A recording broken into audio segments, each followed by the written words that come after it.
This tutorial discusses how to set up a project in CSV format. CSV format is common for Excel. Here is an example where you see in the first column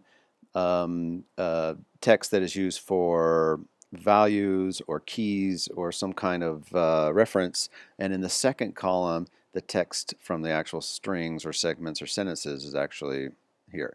So we will translate obviously the second column, and our Verbingo tool handles this format very well. So the first thing to do is to log back in. I want to point out here that there are several ways to sign in using popular social tools, and we hope that makes things easy for you. I'm going to log in and set up my project. So the first thing I'm going to run into is a wizard. You can skip the wizard and you should land on a page that looks like this, where we are going to start a project, the very first step. Now clicking on the big button brings us here. I'm going to give our project a name, CSV demo, and I'm going to skip this, but you can put in the type of project that you're doing if you want to give us some more details. The main format, I'm going to go through here and find CSV, but again I don't have to do that because we will figure that out for you. Share translation memory is something we will talk about in another demo, so I'm going to skip that for now. Clicking on Save shows me that I created the project successfully, and here I have the format, the basis for the project, a lot of zeros in here because there's no counts. So what we need to do first is to set our languages. What languages do we want to translate into? So I'm going to click on Languages here. And since I have not created any locales or languages yet, I'm going to do that first before I upload the file. Now I can do this either way, but I'm going to add my locales first. I think it's easier this way. The first locale I'm going to put on is English.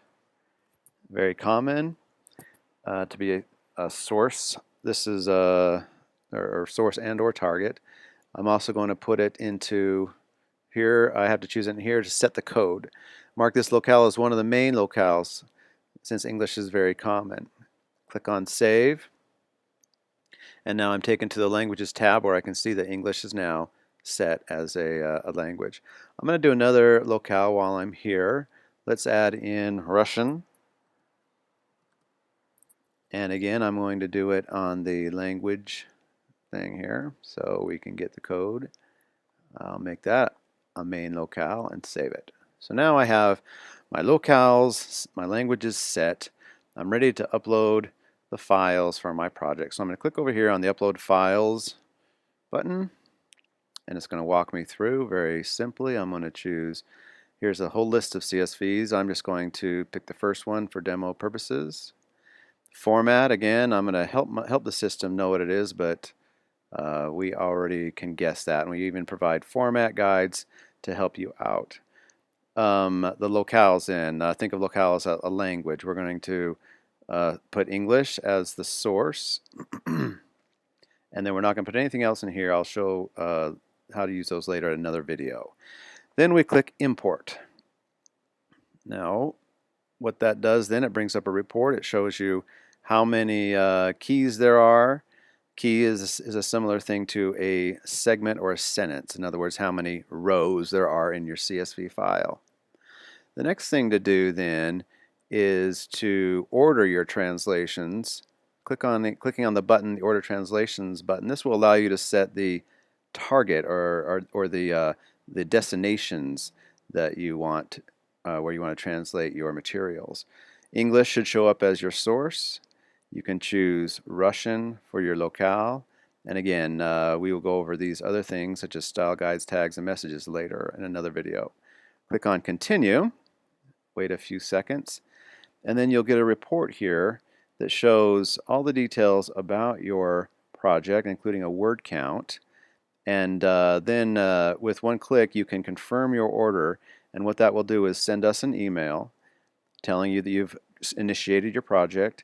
It gets the strings into our system so that we can start translating these 373 words immediately, and then we will contact you with pricing, deadline, and payment information at your convenience so that we can get your project going for you. Look for the confirmation email and then wait for us to get back with you, which will occur shortly.